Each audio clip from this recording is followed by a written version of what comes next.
Go sound. My version said. Yo, it's your boy Scandoos, the Hip Hop Original, and you're in tune to episode number 4, season 2 of the Head-to-Head interview series. And I'm here with yet another UK hip hop legend, as an MC, as a producer, you know, absolute veteran in the game, man. So definitely much respect and salute as always, the one and only Lewis Parker. How you doing, sir? Good, my brother. I'm good. Bless. So the way we kick off these interviews with the first question, so Lewis Parker, how did you find your way into hip hop? I think I started really getting into hip hop in about 87, and it was a combination of friends of my older brother and one cousin of mine called Mark. You know what I mean? Okay. Mark Spring. And he had a crazy record collection from back in. And I remember, you know, the whole family, we used to go around to their house, and I'll go up to Mark's room and he would have like pictures of Ice-T with the Uzi on the wall and thing like that, and Public Enemy. He would show me Rakim and all of this shit from back in, you know, when I was young. And I always look, respect, you know, I got to shout my brother soon, man. But yeah, I always respect Mark for that, because, you know what I mean? He was on it from young, from other people he knew. And he was definitely one of the people that stood out in my head as, oh, wow. And I'll go around there. But it was little things. It was little things that you would see. You know, hip hop was just sort of coming of age then. So it was little things that would appear on TV. I remember them guys that were doing like, they were a UK, some white guys from the UK doing an imitation of the Beastie Boys. And they had like a couple of pop records, and I remember that actually, like, they was on some kids TV program, and I remember seeing them with the girl, and I was like, yeah, shit, I could do that shit, you know what I mean? These fucking fools doing this, right? And it was something, you know what I mean, from when you really check rap and hip-hop and was like, oh shit, as a young black boy, that was something you could relate to. And especially in England, back in them kind of times, there weren't that many things that you kind of felt akin with, you know what I'm saying? So when you start doing a rap music and they're rapping about being young and black and being young, black and proud and all these kind of things, and actual certain things which you're like, shit, that's start resonating with me, and the beats are funky, and what's these sounds, you know what I mean? And I remember how sounds used to sound to me, you know what I mean? Where it was just all a collage, you know what I'm saying? You would just, like, now I'm like all clinical, like picking every time I hear any record, like my girl says to me, like, Lewis, you got, you know, and I try to just relax and just listen to, because sometimes I'm just picking shit apart, you know what I'm saying? Like, you hear shit, but that's how, you know, as you get older, you start hearing all the separate parts of and understanding. But I remember as that child mind that it was quite, you know what I mean? Everything just was like, just crazy, because I didn't know the difference between a guitar, a regular guitar, and a bass guitar, and the difference between, you know, electric piano and the real, and all these different sounds that you would hear on these rap songs. And then you start realizing, oh, there's samples from like classic records and shit like that, you know what I mean? So it just was like, it was just like this constant learning, like, where you're like, oh shit, you start hearing all this James Brown. And I remember trying to like literally being like 11, 12, trying to do James Brown impressions and shit like that, like trying to imitate James Brown, because I'd heard it on so many rap records, like, you know what I mean? Then you try to James Brown and be like, yeah, let me say, get funky, you know what I mean? And you see there, I see there's a little kid trying to do my little impressions, thinking, yeah, that's, you know. And I remember getting, you know, drum machines. I was always about them kind of things, you know, like, even if I didn't have much then, but, you know, I had a little Yamaha DD10, and that's what my first drum machine. I used to program that heavy, like, as a little kid, like, as a, you know, 10, 11-year-old, you know. Yeah, so how did you get the first drum machine, man? Was that something you saved up and bought yourself? Or? No, that DD10, my parents got that shit for me.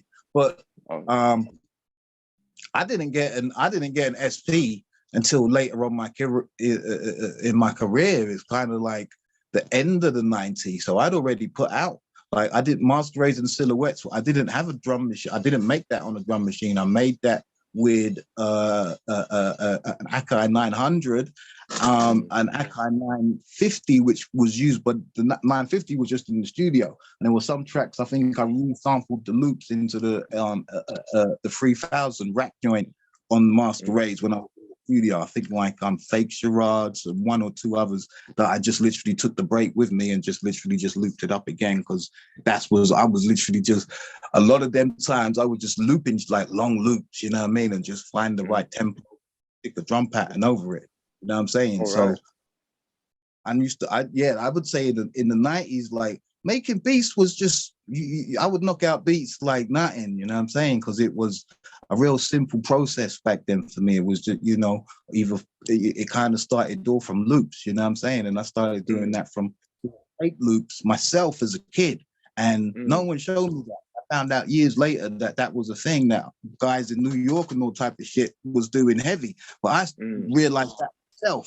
First demos and first beat was doing, I would find, you know, things to loop and whatever, and just pause it and then record it on another tape. I had like this disco machine that my parents got me. It was great. It had like a couple of mixing things and 2 turntables. You know what I mean? All in one like coffin style box. You know what I'm saying? And I used to do shit with that where it was like I used to I would do a pause tape, play it through that, put cuts on top of that, like cut some fucking Louis Armstrong horns on top of it or some crazy shit. You know what I'm saying? On top of the tape loop. And then I would rap, start my little rapping on top of that, you know what I mean? And record it all back to cassette, you know what I'm saying?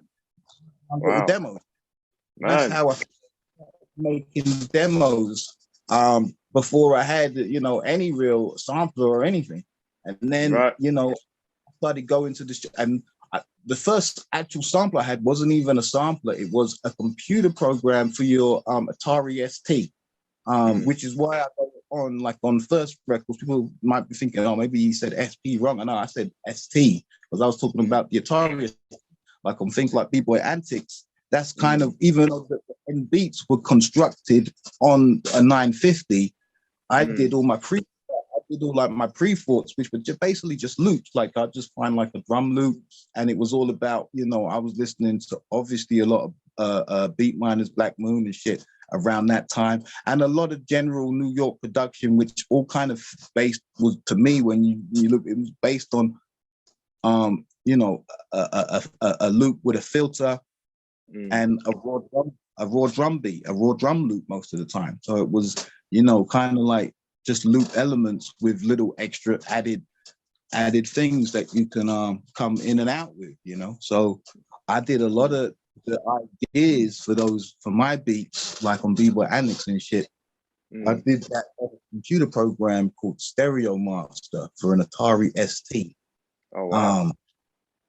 Yeah, so the Atari was what I was first using for my sampler, beat maker, whatever. And it was literally, you had a little sound card you plugged into the side of this shit was some budget 80s shit. Like, you know, it was all around that time when I was doing those demos for B-Boy Antics that I actually purchased my own Akai 950, not 950, 900. And that's what I proceeded to make the next records with like Rise and Visions of Splendor, and then on to then I copped another 9.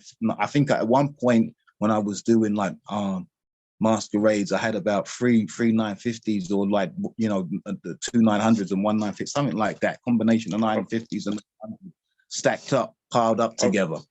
Okay, and do you still have these machines, or? I've had multiple 950s and 900s over the years, but I've stopped using Akai 900 for the last nearly like 17 years, at least 15 years. Like there hasn't reached, you know, my production like a 950 or a 900. It's all been EMU samplers. Okay.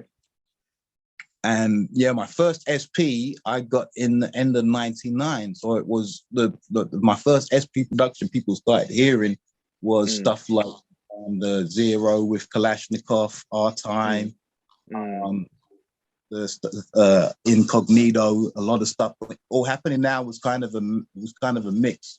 There's records that I've made on the SP, and there's records that were made with just the 950s and 900s sequenced on the Cubase. That was like, you know, that was the main staple for most producers, especially in the UK. Was that staple was like an Akai sampling rack with Cubase. That would be the setup in most studios. And that's kind of, you know, the world I fell into. And it was guys like Lasala Dolo, who was the other producer from Champions of Nature. Okay, yeah. So just to backtrack, that was your group back in the day, right? Champions of Nature. Yeah, Champions of Nature was a group that had a bunch of MCs and producers in that I kind of formed at the end of the 90s, and it was sort of a combination of things that sort of made it into a group. It was more just a combination of friends and people sort of off doing music together at certain points, and it wasn't necessarily a group, and then certain things made it collide, and it turned into a group situation for a few years.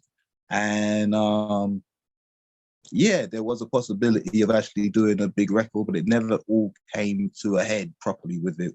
We turned down an offer from a record deal, and that was another story. And then yeah, the group kind of naturally came to an end, and people just kind of went their own ways. Okay, so just to backtrack a little bit, talking about your early days as well. What came naturally to you first? Was it the MCing or the production? To be honest, it was always very much hand in hand with me, like especially in my early years, because it was literally a very bedroom. You know, I rapped about this from all my, being a bedroom MC kind of dude, and I would just be that guy that would be, in my bedroom, making my marvelous little music for myself, really at that point. So it was, I would try to work out.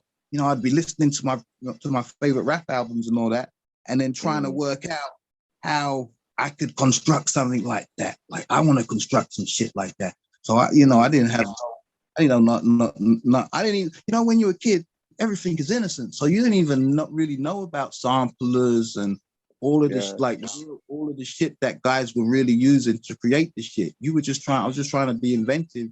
And even before I had a sampler, trying to do the shit where you just recording on tape to make something go round and then put something else on top of it and bust your rhyme on top of that.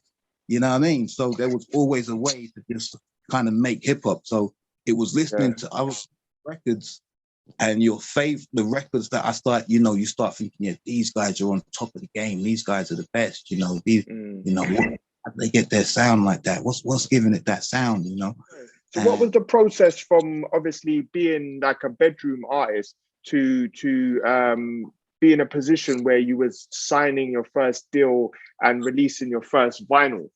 What was that process like? Or how did you get to that? I released my first vinyl before any major record deal came along or any deal or anyone was interested. I tried when I was about 15 is when I was starting doing shit properly, and I recorded a couple of demos at the same studio that I did B-Boy Antics, and I did like about 5 songs as a little, promo sampler, and I sent them out to a bunch of like prominent UK hip-hop labels, including Bite It at the time. Like I don't know what ended up coming out on Liberty Grooves, Cold Sweat, a bunch of the labels that were doing stuff back in the 90s. I had a couple of responses and a load of people just completely ignored me, you know what I mean? Just that, whether they the tape, it was physical cassettes back then, so we sent it on cassette. So whether they didn't listen to it, throw it in the corner or whatever, but I only got a couple of responses and it was kind of, nothing really picked off. It was even though I have to say for Trev Jackson, he actually did respond to me before anything happened. So he did respond and he did say, this is good stuff. And, but yeah, I'm not really in the position to put people out at the moment, or I'm not really looking to put people out. And I don't know if he was just giving me the brushes, but at least he had the decency to say, respond and say, yeah, it was decent. What you're trying to do is, a young guy actually doing real boom bap, from scratch by himself. It wasn't you know, there was a few guys doing shit in the 90s, but it wasn't like loads and loads of guys really that were doing mad shit from the UK. Wow. I was already, you know, I was a record store guy, so I was always in the record shop buying the latest 12, you know, checking out the new out, like always, you know, spending whatever little monies I had. I was the dude like who would not eat my lunch to fucking go to Deal Real, because I used to go to Holland Park when I lived in, this is all the time I lived in Acton when I was doing all B-boy antics, all this shit.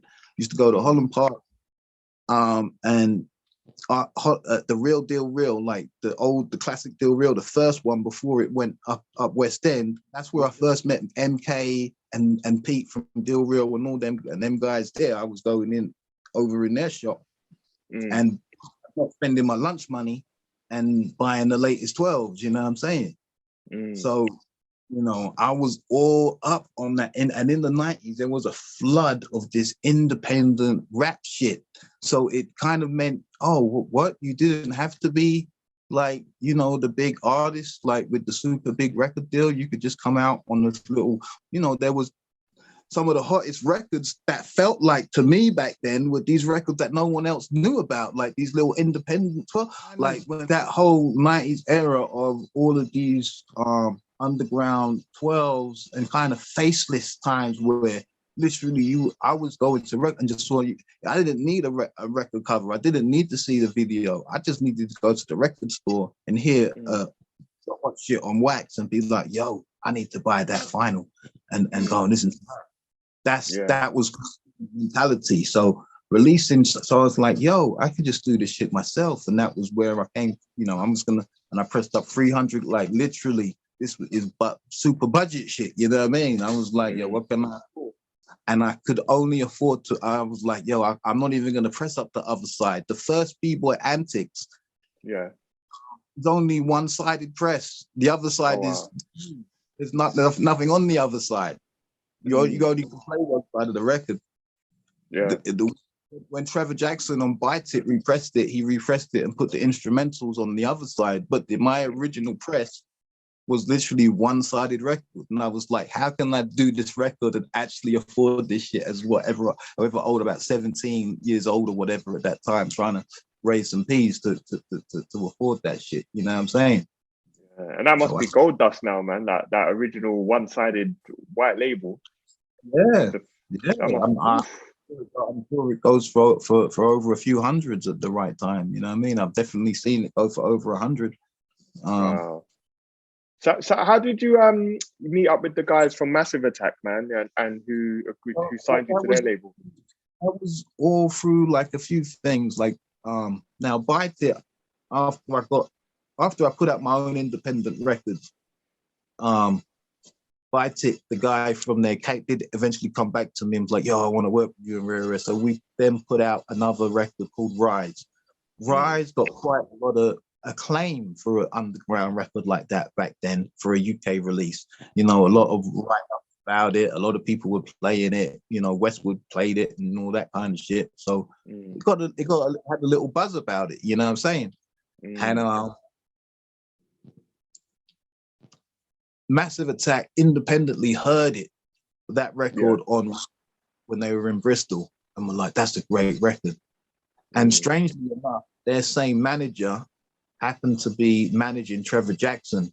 So somehow my name got brought up. They were looking for a rapper, an underground rapper, to be signed to their newly formed label Melancholic, because they want, you know, some kind of proper representation of hip hop on their label, as they're, you know, you might not consider them a hip hop group, but a lot of their influence is obviously hip hop. You know, they got the beats, you know, and, you know, Mushroom's a hip hop head. They are all hip hop heads in their own right, and they've all been, you know, there's definitely an influence with Massive. So anyway, they wanted to have a representation of that on their label. And when they heard Rise, they thought that's the kind of, you know, that's the kind of shit we need. Someone doing that sort of kind of melancholy, something that kind of works with a Massive Attack sound, but at the same time, it's got its own. And I saw how they definitely heard certain musics I was doing, and was like, yo, this will work with the melancholic massive attack thing. So the next thing I know, you know, it was they're bringing me up to Bristol. You know, I think I said, yeah, that the same manager was managing Trevor Jackson, was also the one managing Massive Attack, which was a strange coincidence. It just sort of happened to interlock that already all in family kind of thing. So it wasn't anything connecting the dots because Trevor was already working with these guys. You know what I'm saying?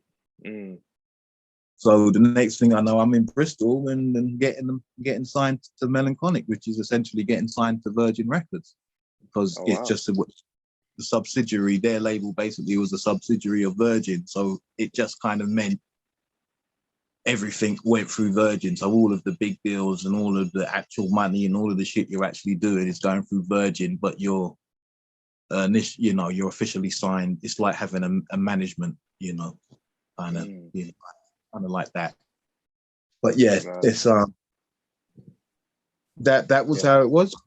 So yeah, you know, I had a nice ride, you know, getting signed to a major. I definitely learned a bunch of stuff, saw a bunch of interesting stuff, and managed to go on tour with Massive Attack, see America and all that shit for the first time when I, you know, and they had great experiences with Massive Attack and being signed. And I think definitely one thing, it kind of, when you have an experience like that when you're young, it definitely sets you on a path to be like, this is what I do. And in some ways, I don't know if that's been detrimental to me, because other people I know have literally stopped and whatever. But I think because when you got to a certain, it's literally like, this is what I do. And I think I would always do it, but yeah, I think, you know, having those experiences definitely cements like, this is who you are, this is what you do. You know what I'm saying? Yeah, that's incredible, man. And it had such a good, an amazing reception, the debut album, man. And I guess after that time, you mentioned it earlier as well, that you managed to meet a young MC by the name of Klashnekoff. So how did that come together?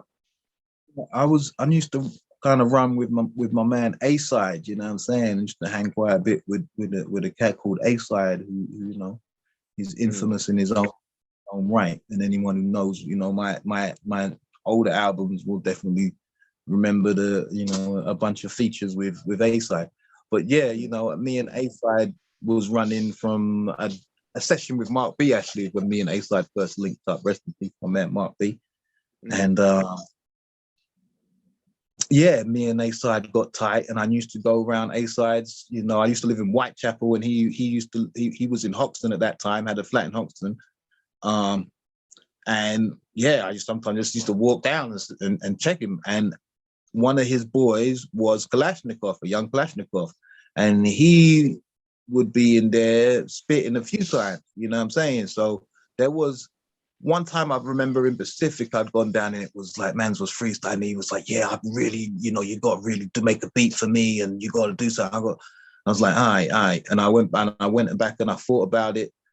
And I constructed, that's what I was like, yeah, I feel his, you know, he had this whole kind of, you know, the reggae, the soundboy vibe. So I wanted to do something like that. And I'd never really put something out like that. So I was like, let me, you know, and anyone who really know me know I do be knowing my reggae's on the low, and you know, I'm West Indian, you know what I mean? That's all my pops.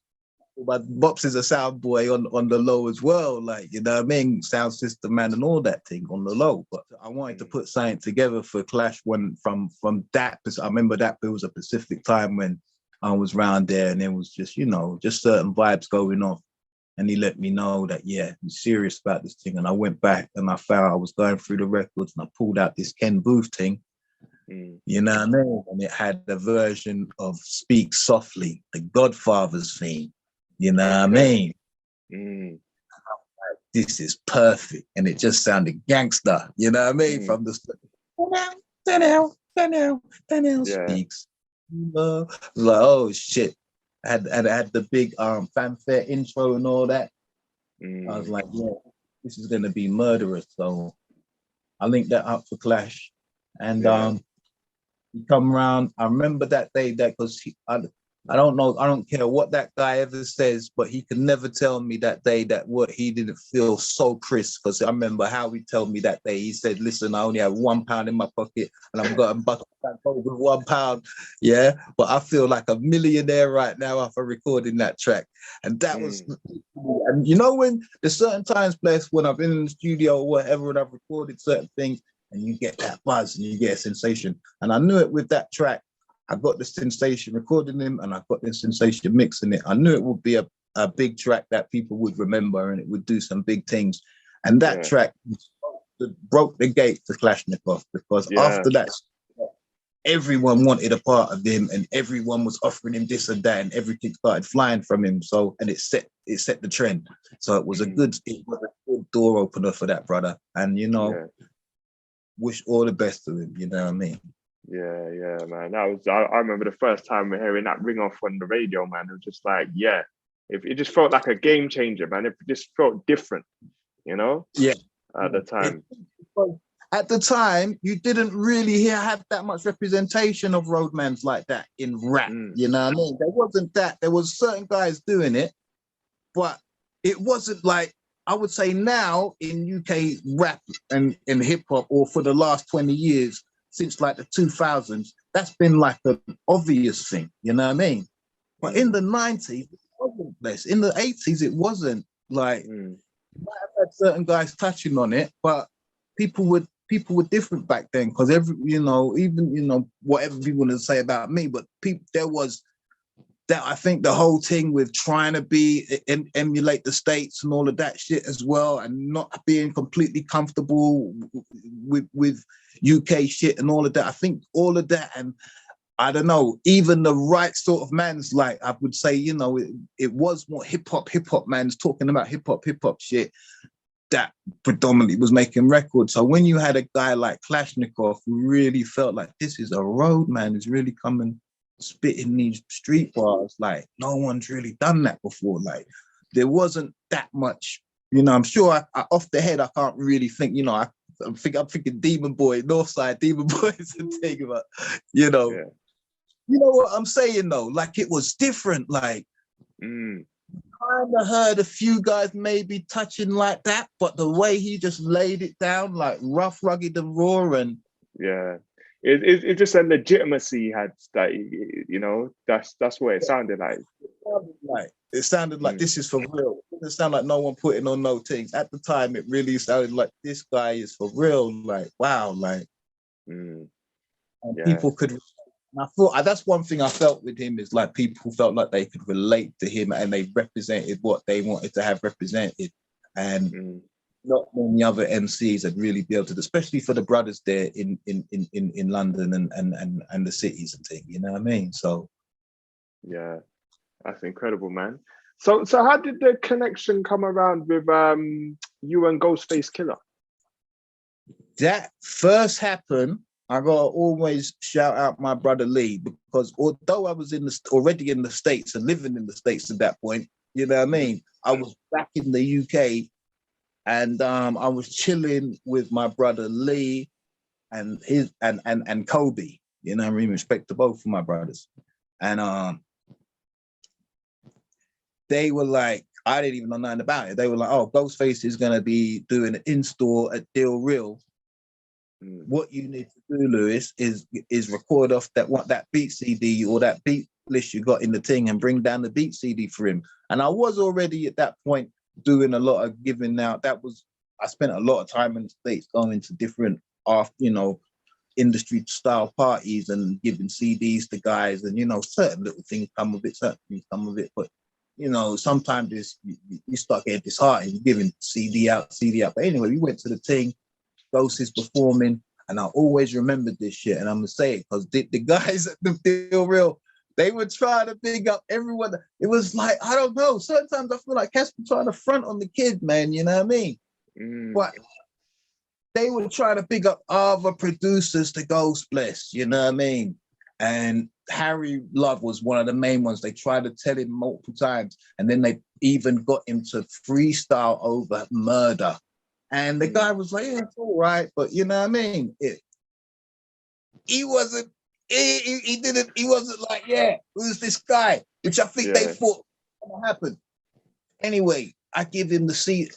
Everyone was flooding him afterwards.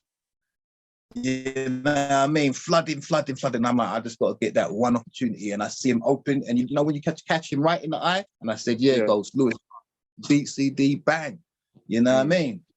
And I was like, there's enough. That's another one out the window. You know what I mean? Hopefully he might listen to that and catch some vibes. You never know. You know what I mean? I think the shit is fire. You know what I'm saying? I always think my shit's fire. So left it. Literally, bro, a good year or so, maybe even more, like a year and a half passed. I stopped. I ain't even thinking about that. Giving up, you know, I'm in Barbados, my brother. Yeah. In the middle of Bridgetown, walking with my with my mum in Bridgetown. And my cellular phone goes, and it's Ghostface's manager in New York calling me on the cell, telling me, yo, he got Tony right here and wants to speak to me. And I was super hyped, you know what I mean?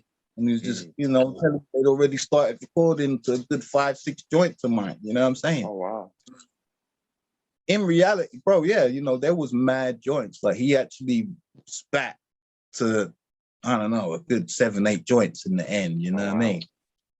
So the two that actually now was just the kind of pick, and it was kind of sad because at one point I had like multiple joints on that first Fish Scale album, and it was literally, I'm like, oh shit, killing this shit. And I was on that shit before, like they brought in Ghosts and Just Blaze, and the guys started coming in, bringing in their shit, and I'm starting losing positions. I also had a couple of difficulties with 2 tracks with the samples, which they did want to use, but they were like, oh, these samples are a bit too hectic to clear. We don't want to be clearing all these samples, so I didn't use them.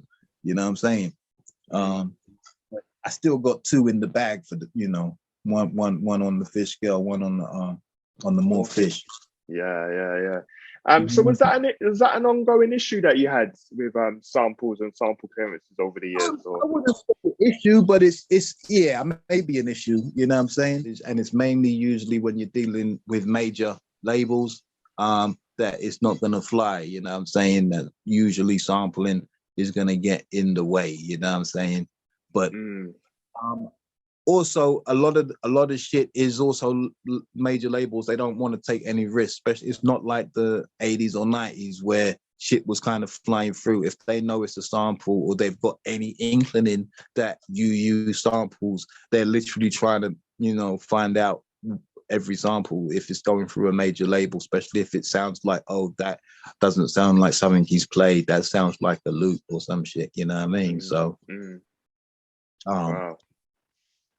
yeah, you're gonna, you know, so a lot of the time, you know, so yeah, as I said, I even with the Ghostface shit, I definitely lost two beats I can think of off of there wanted to use, but they didn't want to clear the samples. Whether they couldn't, it was too expensive. I can't remember, but the samples were. So did any of the other songs ever like leak on the mixtape or something, or are they still unreleased? There was one that you know, at one point I was told I could have the verse. And I was so super excited because it was a fire beat. I made this beat, and it had this shit. There was 2 beats I give Ghost that was off this super sick Western. It's like a funky Western, but like some super drama West. Like the shit was ill. Like shit is. There were 2 joints, and one of them, one of them. It was just one verse, and the verse was bananas, and I was promised it, but it never turned into fruition. So they got that in the votes, you know what I mean? So hopefully one, they never know. Someone will be like, yeah, let's just leak all these old ghost you know what I'm saying? Unfinished joints. Yeah, unreleased. You never know, you know what I mean? So it could possibly get released one of these days. You never know with that shit. But you know, it'll be anytime soon, bro, because that was specifically for them projects and their demos. So if they're just gonna be, you know, just the raw demo, you know. Okay. So obviously around that time you managed to hook up with a few other American artists, such as like Joey Badass, River Nelson, and John Robinson. What were those connections like for you? Well, all of the ones you just mentioned there were all kind of very different. I would say the two that were really actually organic were John Robinson and River Nelson there, you know. River Nelson was really organic, where it was literally one of the things which happened when I was going to, it was a Medina Green. I don't know if you remember the group called Medina Green. Yeah, underground New York crew, right? Yeah, New York crew. They had a release party, and I went there to hand out beat CDs. I must have hit them with some, and I remember, and River Nelson was a cat that was there, and I give him a beat CD, and he hit me back. So I was like, all right, I'm just trying to make beat sales, brother. I'm just trying to sell beats.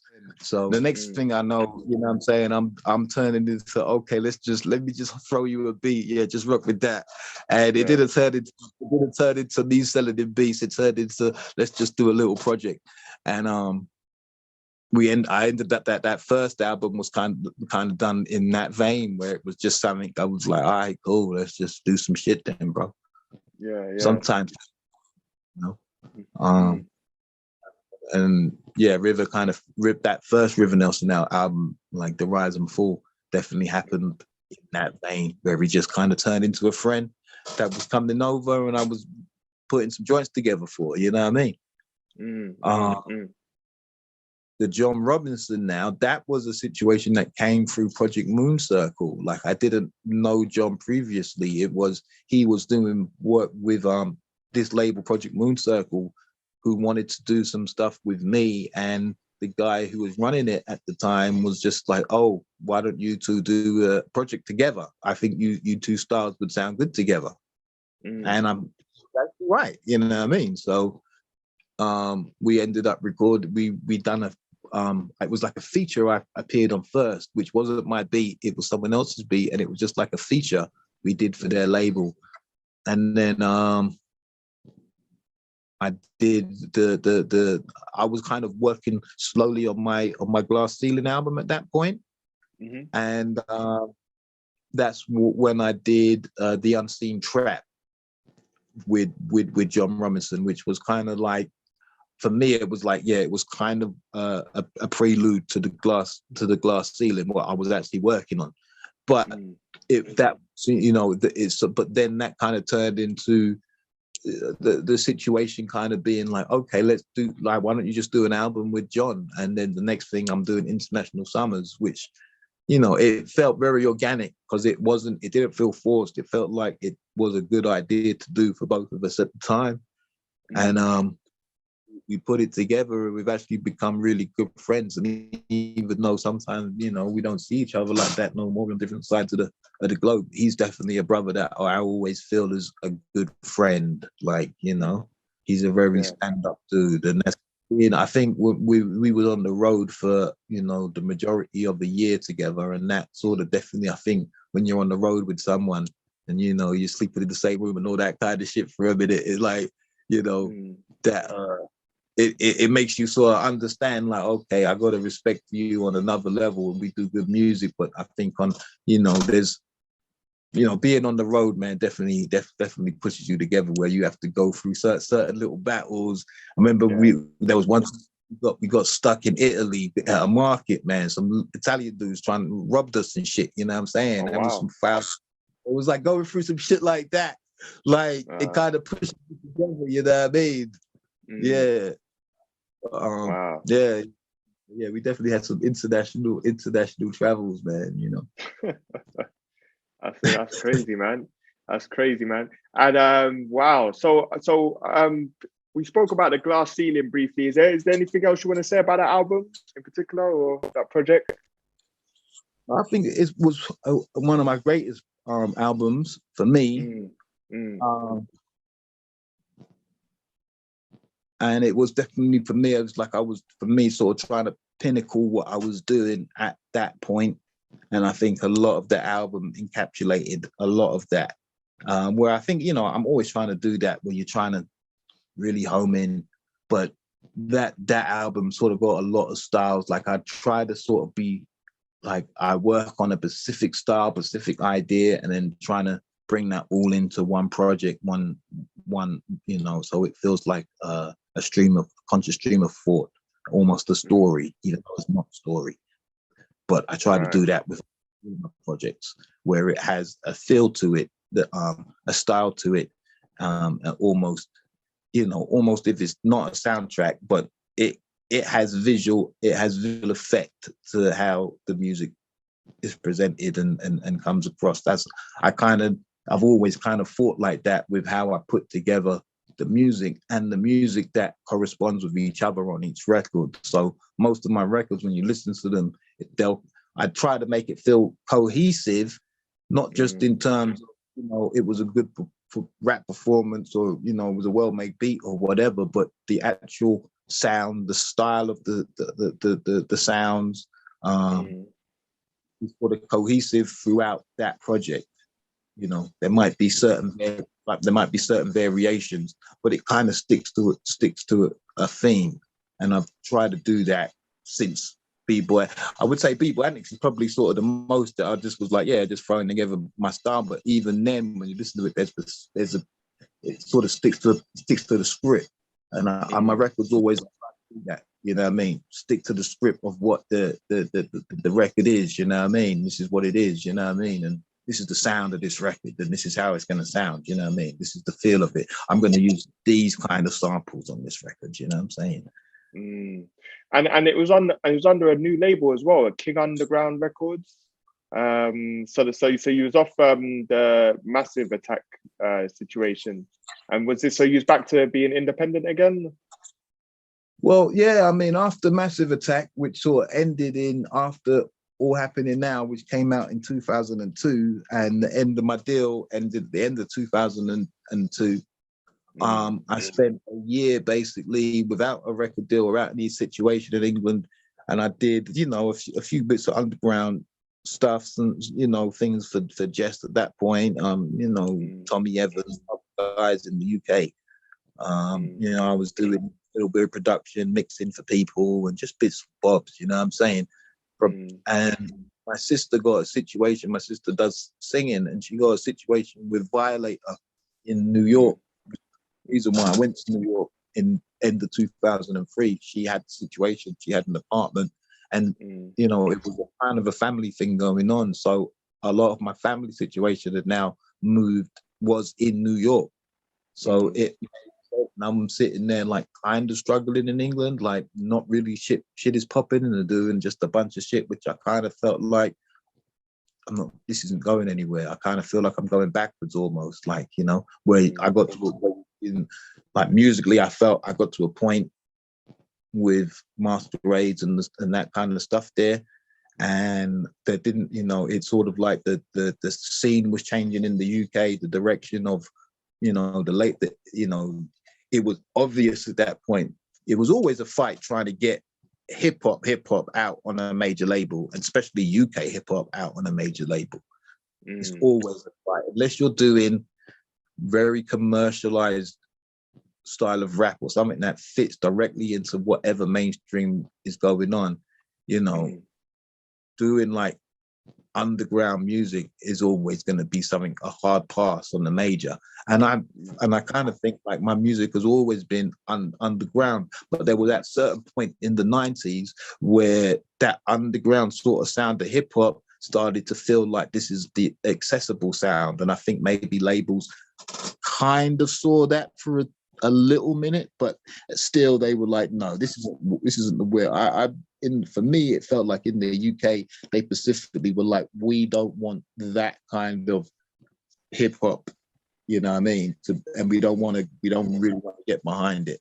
And you know, I think that, you know, where it is now, I'm really happy for how the youths have got it with the road rap and the grime, because you couldn't really see that like that back then, you know what I mean? It was like the labels had put a can on it, and maybe guys like Soul Solid and shit started to open it up in different ways, but still then you had the only way you had to do something that seemed very commercial, you know what I'm saying?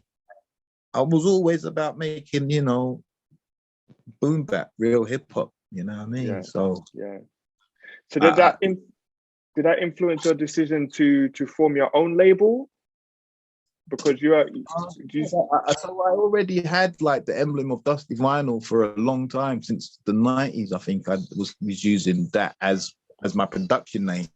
And so after my deal, I did release my own record. I went back to how I started again and just went in my pocket and pressed up Independent 12, which is Mr. Parker Siesta, which actually is my first. So it was all I kind of felt like, this is all the shit I was just saying. Like, the industry didn't support me. You know what I mean? Even though I was on a major label, it wasn't like the major label were trying to be like, it was more like I was just a token artist for Massive Attack.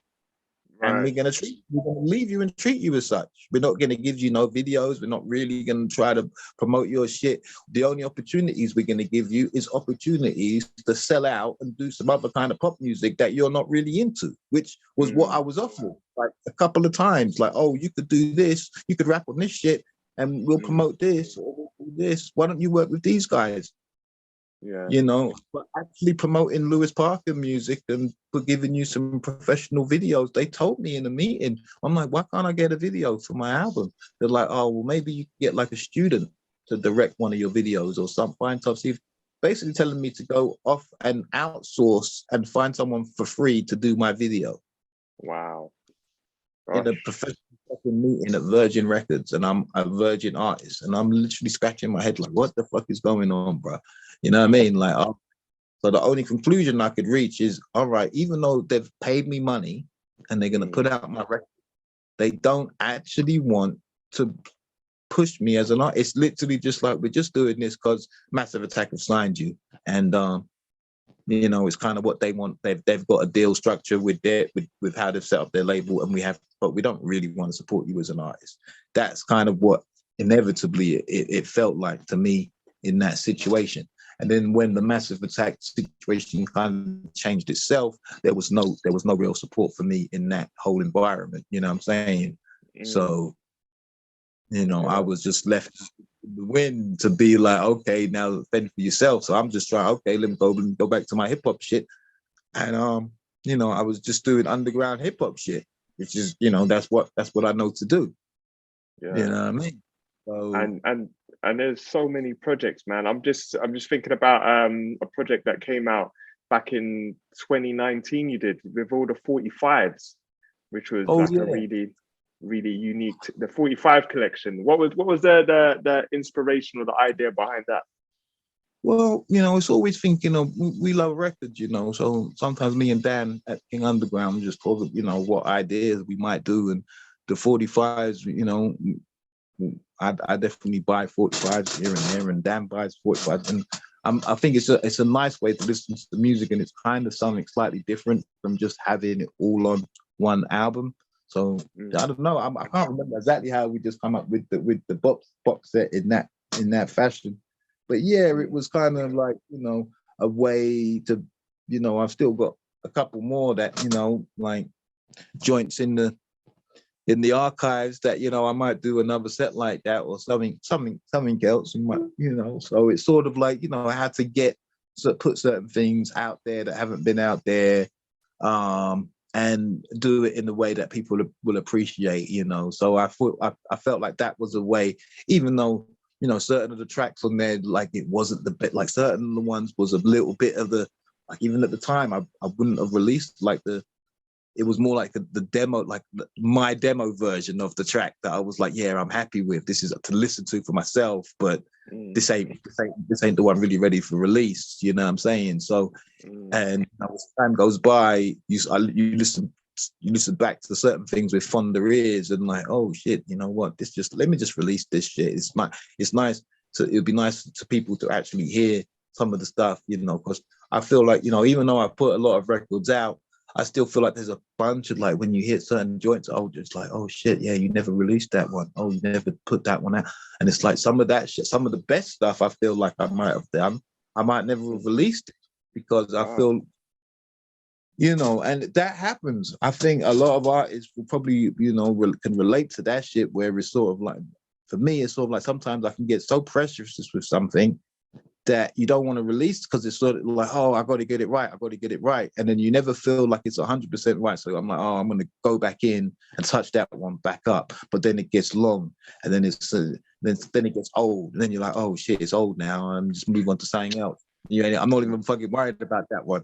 You know what I mean? And then it might be another 10 years, you go back and listen to that tape that is on and be like, oh shit, that shit was kind of fire. Like, oh shit. You know what I mean? It's like that. Sometimes you overwork things. And I know that with records I do sometimes, you can overwork things or overthink things through or try to go back and be like, oh, I'm not quite happy with this part of it, or I need to do this slightly different. And for whatever reason, you don't go back on it and then you don't add it to your project because you're not, it's like, oh, I'm not quite happy with that one. You know what I'm saying? So, yeah. So that brings us to this this current project you got out, man. Like, brilliant album, man. Frequency of Perception. Yeah. So what was the concept behind even the title, the name of the album? Well, the title Frequency of Perception is talking about the frequency we perceive everything on, like the world around us. Everything is vibration. Everything is rhythmic. Everything is waves. And how we perceive that is all frequency. Everything. So basically, it's really talking about how we understand our reality that we're presently in. So I love that idea, and the dealing with music. I'm always dealing with frequency. It's all about frequency. How when you're trying to, craft a song and then craft the mix, it's all about frequency. Everything you're dealing with. So it's trying to basically bring frequency into a way that other people can perceive it and have the same vision that you have. Right. And that's what it is. So a lot of times, if I hear imperfection in my song, I'm worried that other people hear that imperfection or that they get it. So I want to, try to carve frequency and the whole sonic scope to a way that I'm like, oh, that's one, I can just dive through that.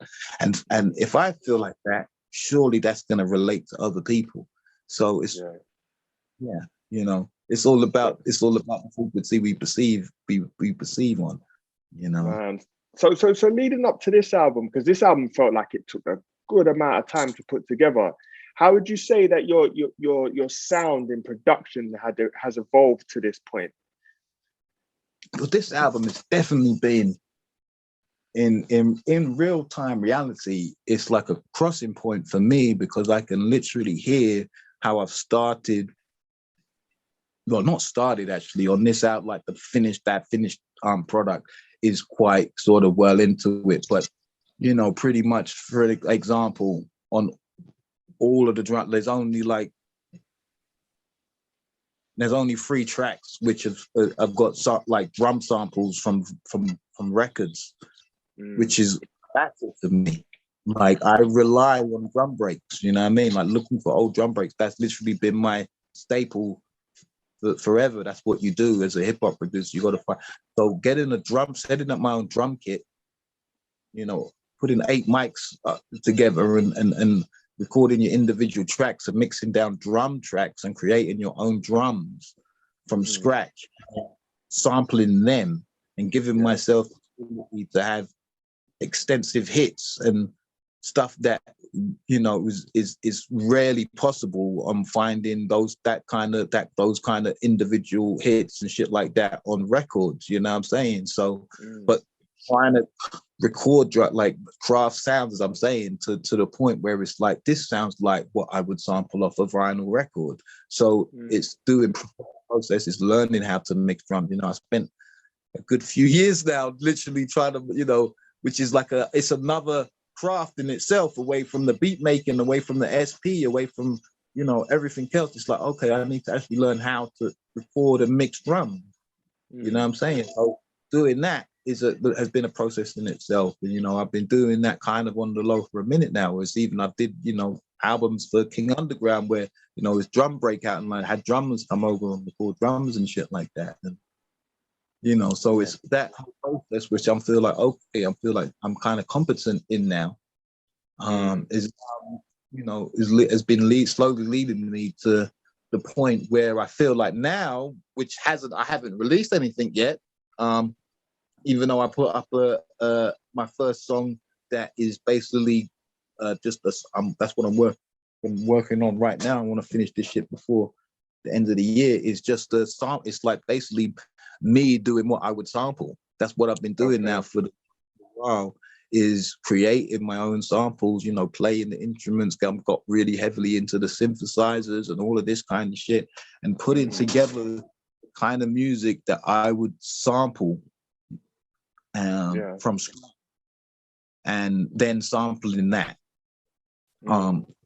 And I've been having amazing results, that I couldn't have even dreamed about 10 years ago. You know what I'm saying? Like I literally would have like turned my face up if someone said that's what you're going to be like. I'd be like, what the fuck are you talking about? Nah.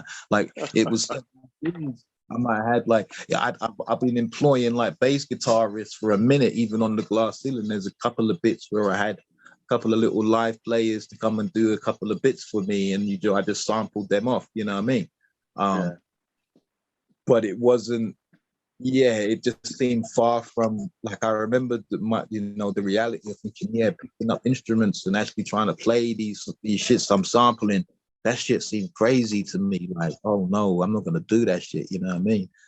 So, you know what I mean?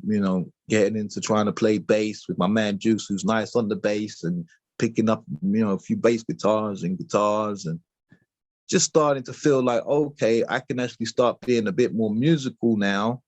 And now I'm to the point where I'm actually feel competent enough to be like, I can make my own samples. So that's what I'm currently working on, is a sample project, which is gonna be like if you know about library records, I'm real heavy into the library records. And, a lot of my albums, is like the glass ceiling, for instance, like the Big Game. They're really sort of very much library heavy and sort of theme based in this way, which is, so I'm actually now working on something which is like an Alan II library, like a Brian Bennett style joint, like a drama library with police detective style themes, you know what I'm saying, and incidental music. That's the type of records that I'll be looking for all the time, you know what I'm saying? So and then it started to come to me a little while, because I'm like, I'm just starting to sample shit that I'm like, I could play this shit.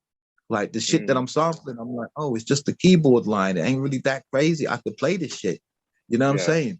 Yeah. Realizing, oh, okay, I just have to get the right sounds with, with the right timbre, the frequency of perception. You know what I'm saying? You just have to achieve the sounds that you want to make. And I think that understanding for me is just sort of broadened my whole sort of scope for me, for what I'm doing, because I feel like, the art of sampling is kind of it's kind of depreciated. But I definitely feel like, I reached the pinnacle with just sampling records. I'll smash anyone sampling records. I don't give a fuck who you are, yo. You know what I mean? Give me that break, yo. I turn shit inside out. Have the shit super duper tight. You know what I mean? It's like, yo, I can sample a record to the death. You know what I mean? I take the whole joint and put some shit and have it arranged in the SP. You know what I'm saying? Kazs ain't doing that type. I mean, it's like I've reached that level, and I've been trying to do that shit where it's sort of like impossible amount of chops, impossible amount of arrangements, impossible amount of sequences. I've been working on them kinds of shits since the 90s, and certain records I've done shows that like that kind of that to me is like one of the main differences in my production from other hip hop producers, is that I've always had very much extensive arrangements going on in terms of musical change.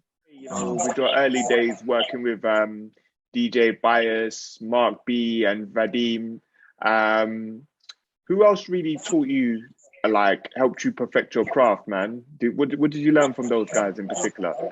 I'm gonna definitely shout my man Lasala Dolo, El Dolo, who was the co-producer of Champions of Nature, and also Ben Grin, who was another producer who produced around that time. I think maybe his most celebrated work in UK hip hop probably might have been stuff he had done with the Brain Tax stuff in the late 90s, early 2000s. But he had kind of done some amazing stuff and was doing stuff like one of the first guys I knew on the SP. And I think I've told the story a few times, so, but I'll bust it out again. But yeah, Ben Grimm gone to New York and met Finesse. He used to sell records, like, he was quite up on his breaks like early, so he would take over English records and just was on his breaks and knew what to, knew the names to get to the records to get. And he met Finesse in A1 Records. And sold Finesse some breaks, and Finesse invited him back to the crib where Finesse showed him a technique on how he chopped up drums in the SP. And this was about, 95, 96. Ben Grimm, maybe even 94, but yeah, Ben Grimm came back and like around, not too far after he came back, I remember him coming back and he broke down that technique to me of what Finesse had shown him. And that definitely changed how I was making beats at that current time. It was kind of like some of the technique I think I'd figured out myself, but that technique he specifically broke down, that Finesse had broke down to him, definitely changed my game and a few other producers in the UK also, because Ben Grimm was also kind of like Harry Love's teacher in a lot of ways, you know what I'm saying? So yeah, Harry actually got techniques from Ben Grimm, you know what I'm saying? So that technique was something that a lot of guys was kind of doing, and that's something that I based a lot of what I do on this trick that we did with the chopping up drums with the air and shit like that. And I kind of have built on a lot of that, you know what I'm saying, throughout my career, what I do to kind of what I'm doing now. So definitely shout out to Ben Grimm, definitely shout out to Lasala Dolo, because he was around the whole shit and he, was slightly older than me and in certain ways had much more knowledge than me about other things. So I definitely learned a lot from him. For a while, he was like my big partner, you know what I'm saying? When we were doing Champions of Nature, he was like the bigger producer of the crew. It's always good to humble yourself, especially around guys who might know shit in a different way or do shit in a different way than you do. And sometimes it's good to fall back and humble yourself. And at that point, it was definitely like, okay, this guy's a little bit older than me and he knows a little bit more about certain shit. So you just you listen when you need to listen, you know what I mean? Yeah, no, for real, man. And what would you say was your biggest takeaways from your time in New York? And is that something you'd recommend other hip hop producers to do, to spend some time out there? Yeah, I mean, I think it's, for me, it wasn't something that I necessarily had planned to do in that way. It was something that sort of had made sense to do when it happened. My sister had was singing and had a record deal with Violator Records at the time and moved to the States. So she had an apartment there and I was literally in the UK producing, small time under, and it just sort of seemed why I might as well make this move whilst I've got the opportunity. So it was something that I was like, okay, I thought about it for a few months and I'm gonna do it. I got to do it properly. I can't half do it, so I got my stuff together. And I took the plunge. I made the move, you know what I'm saying?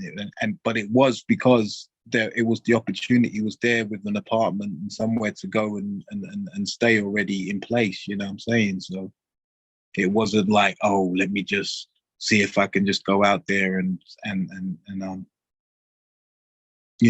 there was all my family was already there, Right. Yeah, I think it was definitely like in a lot of ways doing the music kind of felt like starting again in a lot of ways for me. Because it was at that point I'd already reached a certain, notoriety in UK rap and UK hip hop And you know, you go over there and you're an unknown, really. You know what I'm saying? And you don't know no one. You know, it's like I knew one or two people. My man Dynas, who lived in Miami, he hooked me up with one or two people. And it was, you know, a slow, you know, I meet people that go into fat beats, and you know, you slowly bump into, you know, and things become what it is.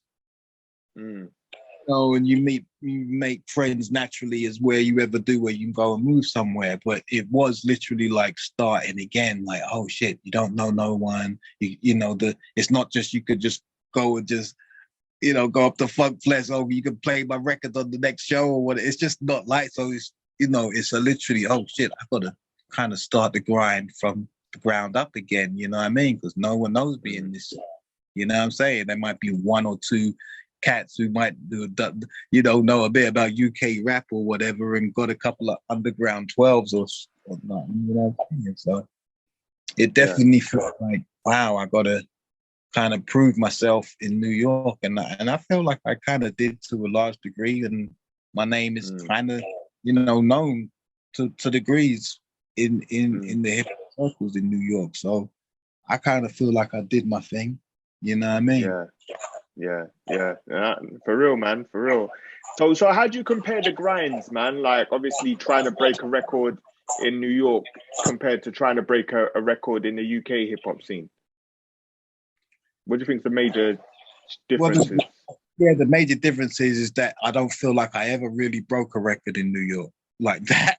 Maybe the Ghostface, like, you know, shit was the biggest or maybe the Joey Badass, which I don't really take credit for. I kind of, you know, he took my beat and done his thing, but I don't really take credit for, like, I produced this record for Joey Badass. It was something that kind of happened. He took a beat that I'd already put out, you know what I'm saying, and went and recorded his version on it. And that record, you know, really blew the fuck up. You know what I'm saying? It was probably the biggest record I've been involved in for definitely when I was in the States, you know what I'm saying?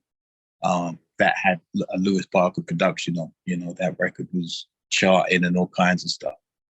I think the difference is for me in what it was for, you know, that period of time in underground UK hip hop, when it was kind of, you know, before you had the big stuff going on with garage and what turned into grime, before when you had more, okay, there's an underground hip hop scene like that in the UK. I think the difference was because it wasn't a measurement of commercial success really at that point. It was more if the right DJs were playing it and you were getting played in certain clubs, and, you know, if certain heads were checking for your shit, and, you know, when you went to certain places, if the people knew your shit, and it was much more of a real underground movement that Kaz knew when a certain record was popping. People felt it, and people that knew, you know what I'm saying? And I think, you know, when you would sell, you know, 1,000, 2,000 copies of your record, and you feel like you did something, you know what I'm saying, that's decent, but it's a small measurement because the scene was small. The expectations wasn't really, you know, there was certain people that might be stepping up and doing certain different, more major movements, like a Roots maneuver and stuff like this. You know what I'm saying? But a lot of the times, you know, when you look back, you know, like all the low life type of era and all that kind of time, people were doing small numbers of records and making, you know, a reasonable cash profit for your pocket. And if you sold out of your couple of thousand vinyl, you know what I'm saying, and we're getting spins on, you know, 279 and a couple on Westwood, you were doing all right, you know what I mean? And that's kind of like, I think that was more the measurement back then for a lot of UK hip hop underground records that were coming out, that, you know, I think now when we look back, it's like, oh, these are the classic records, but it wasn't big numbers, so it was a different measurement. When you go to somewhere like New York, the scene is so huge that, you know, even if you do sell them kind of numbers, it doesn't really feel like, you know what I'm saying? It's especially at the point that I went there, it was you know, it's like you're unless you're doing some major work. So it wasn't really until I got like the Ghostface shit that it really felt significant. Well, I'm like, okay, you know, and people started to like, you know, certain, you know, Primo played the ghost joints and shit like that, you know what I mean? And your name starts getting about a little bit more, you know what I mean? So, man, that's wild. So what's your thoughts on how things have developed and progressed, like through technology? So obviously, when you started, it was about dropping like a vinyl for every single, and now we're at a stage right now where everything is like, people don't even press records really that much right now. Everything's like streamed, and obviously the money ain't like what it used to be. So, you know, how have you managed to adapt, and what do you think about that? Album, and the reason why I dropped it, I mean, I was waiting for a minute to get this album out before last year, because I gave the album in. Actually, no, it was last year. My bad. It was in COVID. I did give it the album, but the album was kind of done for a minute more. I just kind of been sitting on it. But the COVID stuff, I was like, okay, I just got to wrap it all up and give this in. And I thought, you know, it would be out by the end of the year, kind of thing.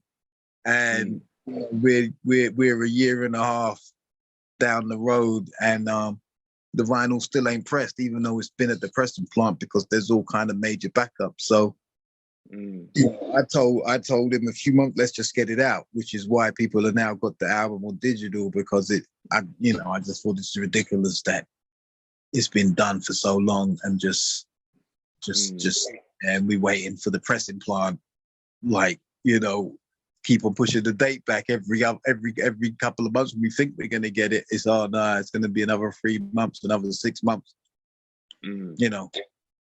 Yeah. So it was at that point where, you know, I just was like, do it digitally, and you know, and people have got it digitally, and that's the reality of the thing. I have been getting quite a few messages of people asking, where is the vinyl? We want the record. We want the physical record. So that's a good thing. I'm happy people still want physical records, but I think if you're still going and listening to a lot of your stuff on, you know, the internet, streaming it, listening to MP3s or waves or something that is a digital format that you can portably take around, and we're all on these mobile devices. So I think most of the time we're listening to the music in that way. Even if you still want to collect the record, I don't think you're listening to the record as much as you might listen to it a few times, and if you're a DJ, you might, you know, do your shit with it.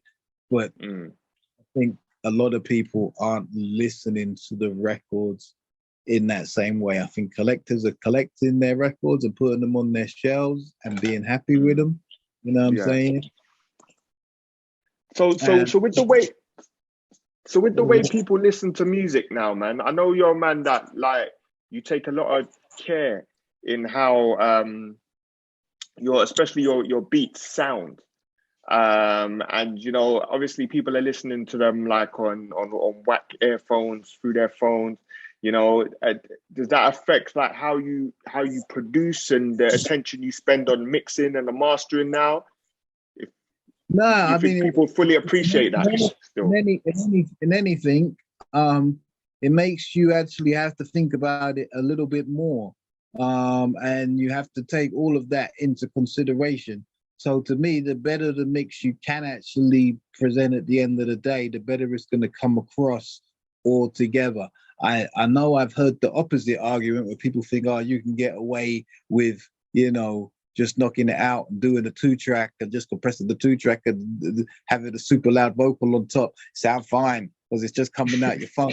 It don't. Yeah. People can hear the difference, you know what I mean? I can hear the difference. I can hear the difference on my phone, you know what I mean? When you got that overly compressed 2-track and the vocal riding way too loud over the top, you know what I'm saying? And this is coming out on professional high people, and albums sound like this. And it's crazy. And like, okay, you know, but I think, you know, people do hear the difference, even if they don't mind it, even if they like, you know what, I don't mind, it sounds cool, you know, I can still hear. you know, and there's records I like that sound like that. You know what I'm saying? It's like, if you like it, you like it. But I think people still hear the difference. And when you go, especially if you compare it to the stuff that you really love, like the classic stuff, you're like, nah, this is the real shit. You know, when you really go to pull out your real shit that you really, really think is dope, you know what I mean? And you compare that shit to some mixes that is like, it's like just on sound, not even talking about the performance or the song or the, you know, or the music, just the sound of how the texture of how things are molding together. You know what I'm saying? So all of that is important, and it comes across even on the shittiest level with the wackest headphones and the shittiest phone speaker. That shit still comes across.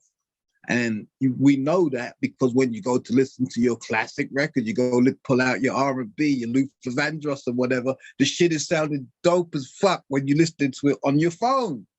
You know what I'm saying? So it all translates. And to me, that's what it is, you know what I'm saying? So it's not about half stepping on the mix because you're thinking, well, you know, people ain't really gonna, yeah, they might not appreciate all the nuances of your mix because they're listening to it on, you know, a shitty speaker or fucked up head, but then basic things that should be pointed out and how sound is rounded out, how that bass should be slightly rattled in your speaker and the kick drum come, all of that shit, how the highs should be like sounding kind of silky, that shit all should be translatable in all these different types of speakers and shitty systems and what or high-end systems. So to me, if a person's got a really nice, you know, audio file type system, you know what I mean, and they listen to some high-end audio, I want them to be able to enjoy my music and enjoy my album and enjoy what I did to it. And if someone's listening to it on their laptop or on their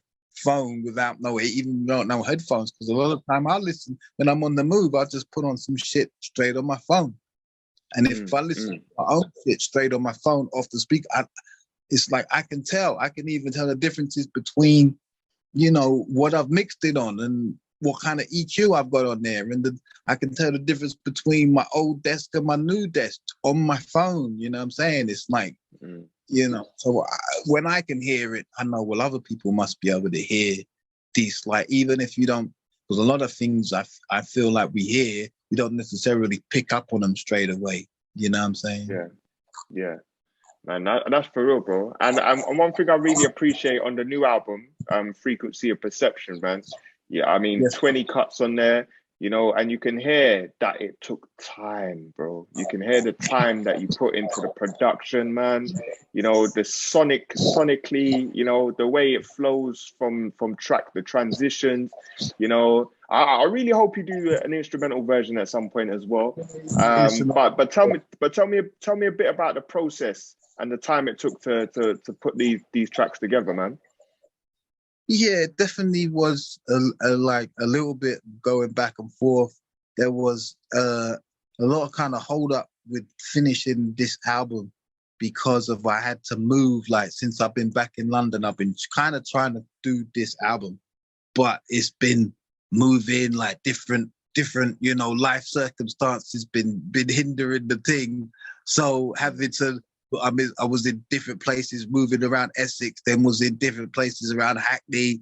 Now I've moved to Kilburn, and this is all in the last few years. So it's like when you're relocating and trying to set studio up again and all that, it kind of takes away from the flow of finishing the end thing, and that definitely got to play with, you know, and even for me, like changing my desk, like the desk that I usually have worked on for many years, my Concord had to make the product. I've still got it, but it needs some stuff mending on the major out, which is just I haven't got round to doing.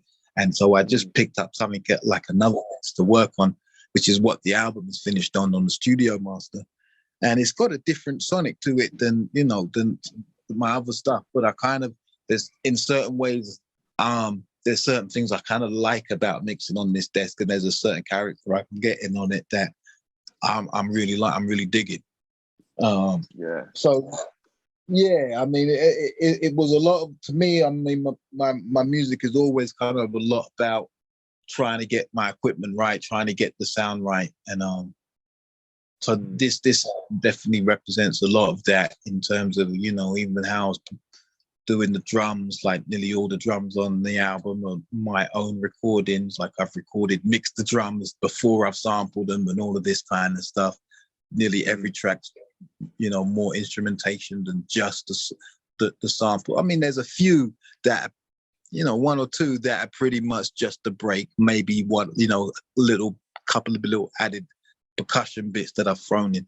But the majority, which is a big difference from, you know, a lot of my previous works, is I'm really trying to play a lot of stuff. So I'm picking up the guitar, picking up the bass, playing the keys on a lot of records. And if it's not me, I've got my man Joe coming in and playing the bass guitar on records and stuff like that. So there's a lot of that movement going on this record, which kind of, to me, makes a lot of songs feel a bit more expansive, a bit more musically vast, you know what I'm saying, than just having a like sample off a record, you know what I'm saying, which I based a lot of production off in that, you know, very, very typical hip hop production way, you know what I'm saying, just break down the sample, put the drums to it, you know what I'm saying. Yeah, it does. It reminds me a little bit of the like Pete Instrumentals 3, where he kind of just kicked back on the samples and just went with the live instrumentation, man. So definitely has the classic feel to it as well. Big ups. Yeah, man. For real. And I know you definitely didn't slack on the mic at all on this project, man. Obviously tracks like Crown, you just be in your bag lyrically, you know. So so tell me about the because I felt this was a more personal album as well, man. Because obviously you're talking about being a father as well. You know, how did that affect your creativity on this? For a minute, it was like kind of different, trying to get back on track with doing music and everything. But you know, I think things are kind of even out without it. You know, you know, it ain't perfect, but you know, it's definitely giving me a different focus to think about what's doing music. You know what I'm saying? And I think certain tracks definitely, I kind of spoke on a little piece of that. I didn't want to talk about, you know, too much personal stuff too much. But it definitely got touched on, you know what I'm saying? For real, man. And you know, also, how does that affect like your legacy as an artist now? Do you think about that more now, or? Yeah, I mean, I think about basically, you know, making sure my son is all right. You know what I'm saying? So making sure that I'm making these P's and can leave him something and can put something together so he can have something to build on. You know what I mean? Yeah. That's what is important, you know. Right, and even maybe pass down the skills, the production skills to him one day as well.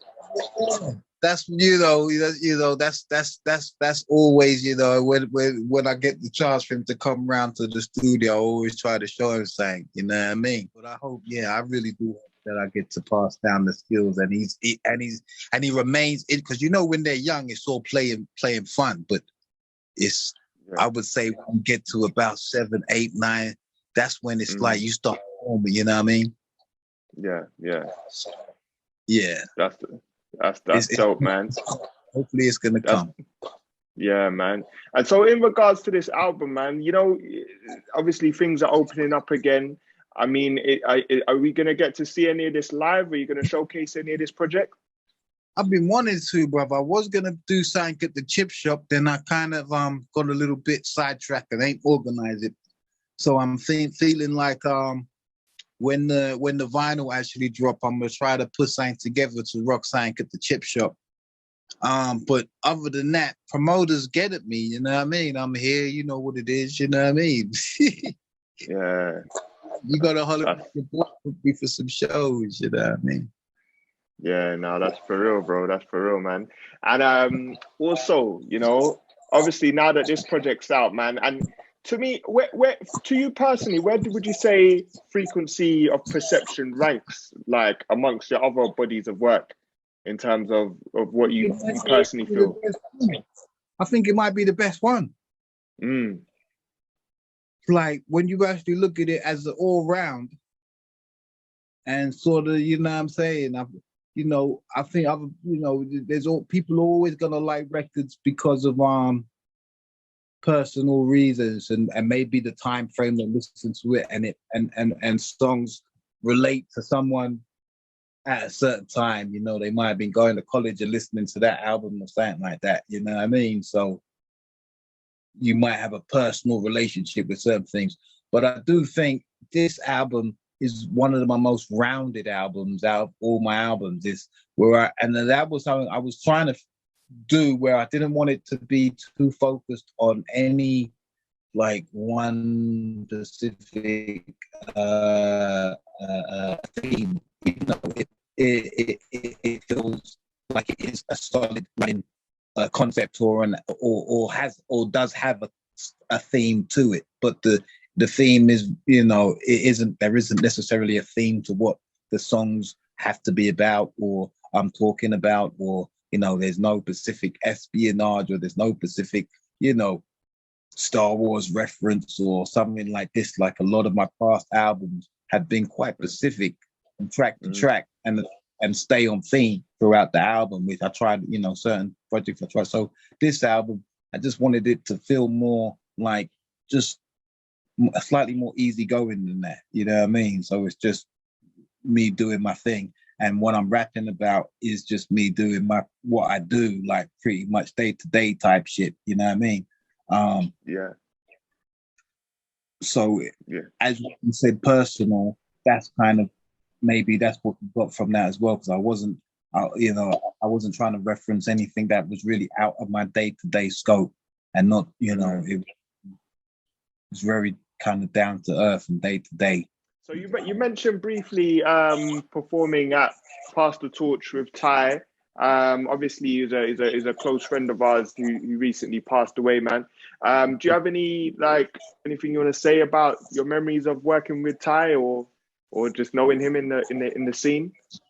I always remember Ty from being around Brixton. I used to see him. He just was about. And I remember I used to see him about a few times. I remember the first time I spoke to him was at the end of it was an Ice-T concert and at Brixton Academy. And it was the first time I saw Lord Finesse. And I remember he was at the doorway speaking with another brother, and I had to just go up to him and I just said, "Respect, my brother, I always see you about." And he just was like, yes, young blood, or something like, you know what I mean? And just give me a little touch. And I always felt, and that's when you think of someone, that's the first memory I always remember with Ty, is that first time when I was a youth, and it was like he was slightly older. I always just remember, when you just like, that's that hip hop guy, because he just one of them guy that stood out and had a shine about him. You know what I'm saying? That he's one of the guys, he's one of the gods. You know what I'm saying? He's one of these guys that should be doing this rap shit. You know what I mean? Yeah. And I always remember that about Ty. You know what I'm saying? And I've always had respect for him. Shame we never actually, even like around that time we did speak, because I bumped into him. I bumped into him at one, I'm catering with my family, and I bumped into him at one event, and that's, I think, why he asked me to do the Pass the Torch, because we were speaking then. But we did speak about doing a song and doing some music, but it never came to pass, man. You know what I'm saying? But yeah, rest in peace, time, man. That was a good brother for the scene, and I loved what he was doing. You know what I mean? All the time. But of recent years, it's just like, oh, wow, Ty, you're really now trying to see some different vision and putting stuff together in the next way. And you know what I mean? Even from from the theme that the song he had for Brixton and all of them things there, you know what I'm saying? It's just sort of like, okay, just seeing how we could step in the game up still. You know what I mean? Yeah. and not just as an MC, as a producer too, right? So yeah, and as a visionary, the guy was like, you know what I mean? He's like, he could, you know what I mean? When it's sort of like how you see like a man like Puff and shit start putting together a whole thing. I could see that entirely, you know what I'm saying? And it's a shame when, because he was like, you know what I mean? He was on track with doing shit right now, you know what I mean? It wasn't like, you know, he was just sitting down. A lot of cats, you know, were like, all right, you had your heyday, I'm gonna sit down. He was sitting down. Yeah, man. So looking at the current scene in the UK hip hop, I mean, are there any particular artists that you've not worked with yet that you look to reach out to in the future? Do stuff that you might be feeling right now? It's a lot of the grime guys, I think. You know what I mean? I'd like to fight with like someone like Fredo. Okay. You know what I mean? That'd be crazy. I think that in like some of the young guys, and I'm not put my head on it like that and know all the names, but some of the guys I hear, you hear the fire, you're like, wow, you know what I mean? If they was feeling something that I was doing, that'd be crazy, you know what I mean? On some hip hop shit, but coming with some of them flows, I'd love to try to connect some of them dots, you know what I mean? But yeah, that's still some shit to come. So we see how that go, you know what I mean? But I think, yeah, that to me inspires me, because I feel like what they're doing, how they've kind of taken the same rap to the next level over here is something to only salute, you know what I mean? Because we never managed to do that, and they done it in their own way. But if they turned around and give love back to the old cats, you know what I mean, and to hip hop, I think that should happen, you know what I mean? Because I do hear in certain of the grime and shit, you can hear that they got influence from hip hop, and these men listen to hip hop on the low, you know what I mean? Yeah. So you know, it would be a wicked thing if some of them dots did get connected. And so that might just be the next mission, man, really, is to make sure that some of our UK hip hop legends get that proper recognition, man, in the industry, you know, and the respect that they've earned over the years, you know. And I think we need to do a better job of preserving that legacy. We do, brother. And because I think it's too easy, like, This is an example, like when Vlad came over here to do interviews with, you know, about the UK scene. He kind of literally skipped over the reality that there was actually UK hip hop, not just it went from, you know, you had one or two, like literally it was like London Posse, then it was grime. That's literally what he did, and that's what it felt like. It was literally like you just skipped over everyone from Black Twang to me to Task Force to Jest, all these guys that have been contributing to the scene constantly and putting out dope records, you know what I mean, that can compete stuff that's come out from stateside. And there's this sort of a bit of a blank, like, and even I don't know this, and there's even because there's been that in the States for, you know, that's what we were fighting in the 90s and gave a lot of I think UK hip hop had this stick because we couldn't break the States, and I think a lot of that Americans, they would literally turn their nose up at the UK rap shit, you know what I mean? They might accept a couple of beats here and there, but UK rap, they're just like, you know what I mean? So that's kind of like grime has managed to bypass because they've not been trying to appeal to like a hip hop audience. They've just done their own thing and just made their own thing. You know what I mean? Where, yeah, we had the stigma of, I think, being second class to the States. You know what I mean? Yeah. No, I fully agree with what you're saying there, bro. Yeah, man. So in that respect, you know, going forward for you, like obviously this album's still fresh, you know, but I mean, obviously speaking as an artist as well, like when you release a project, you're always thinking next project. So I mean, where would you take it? Like, because to me, even looking at the artwork, man, this kind of feels like the masterpiece. So it's like, how can you take this? Where would you go next after this project? Oh, I got a lot of shit. Well, at the moment, to me, it's just all. I mean, it's always about stepping my production game up and doing the next level of what I was doing. That's always kind of what I'm trying to work on. So, the stuff I'm actually working on now, of recent, has been making stuff with just, you know, playing all of my own instrumentation with no sampling from records, you know, where the results have been crazy to the point where it's kind of like, shit, I really don't need the sample from records anymore, where I'm, you know, I can create the stuff I was sampling, you know what I'm saying? So that to me is like that to me was like naturally the next level that I've been kind of working on for some years now. And I would only say it's this year that I've started to feel confident enough to be like, I don't even need to sample anything from a record, you know what I mean, to make my music, you know what I'm saying? I can make it completely from scratch and be happy or more happy with the finished product than sampling someone else's composition, you know what I'm saying? So, and now another side project I'm working on at the moment is putting together an original music library. So it's, you know, based on the kind of music that I do sample, a lot of library music, like, you know, Alan 2 type, Brian Bennett type library detective funk. I'm putting together a project like that right now. So it will be, you know, great for guys who want to sample and loop shit. It will also be a nice listen if you want to hear some background drama type funk, you know what I'm saying? So yeah,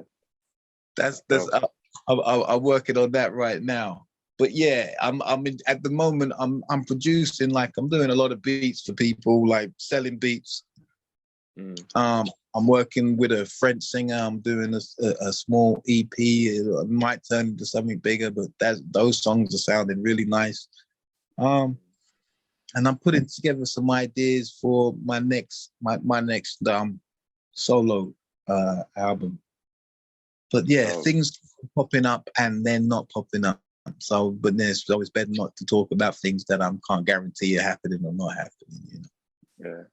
So historically, man, what gives you more satisfaction? Producing a tune for yourself or for other artists? Producing for myself. Yeah.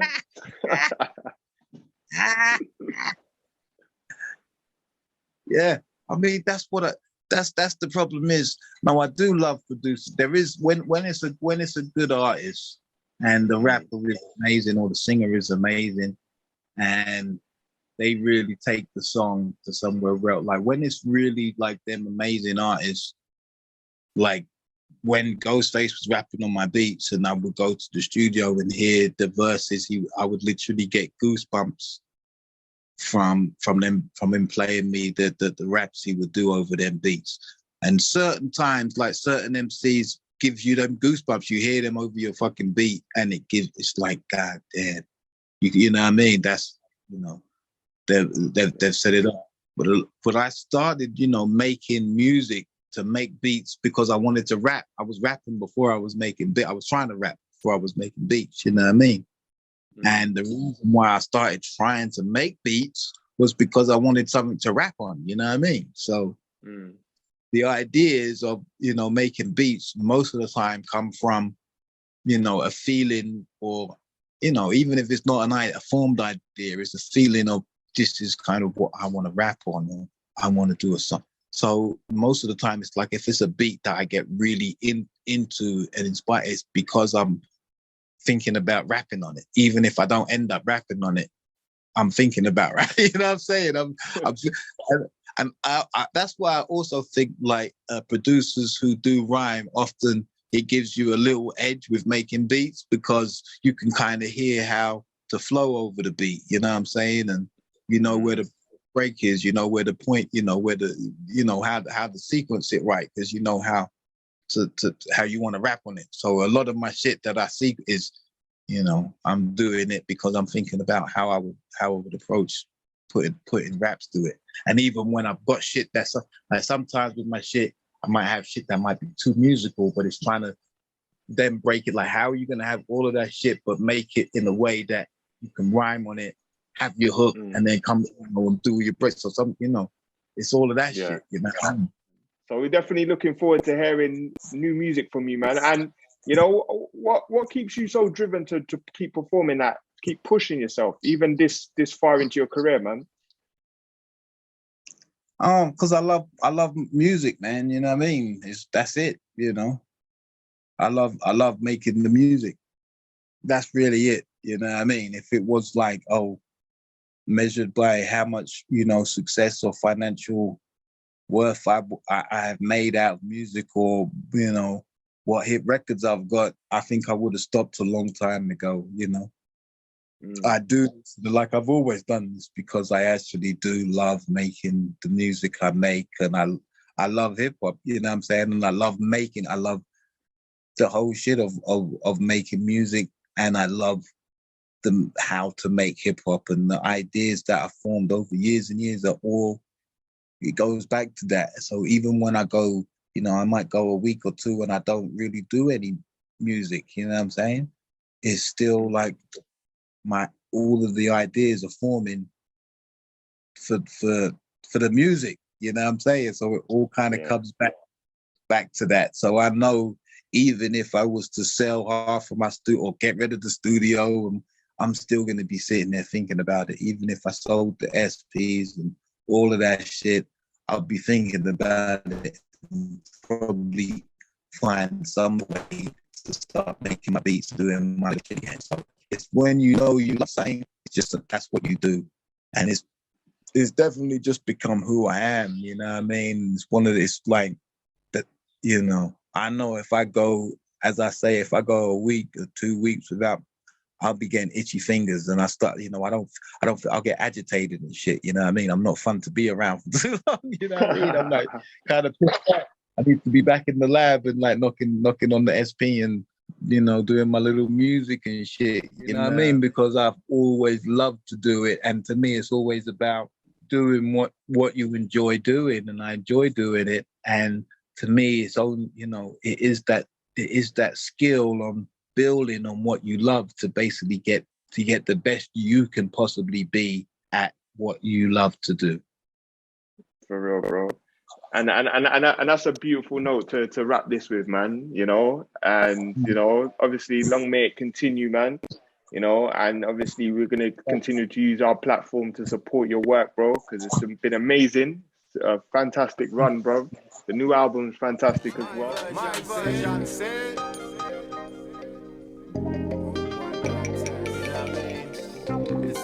Any sound.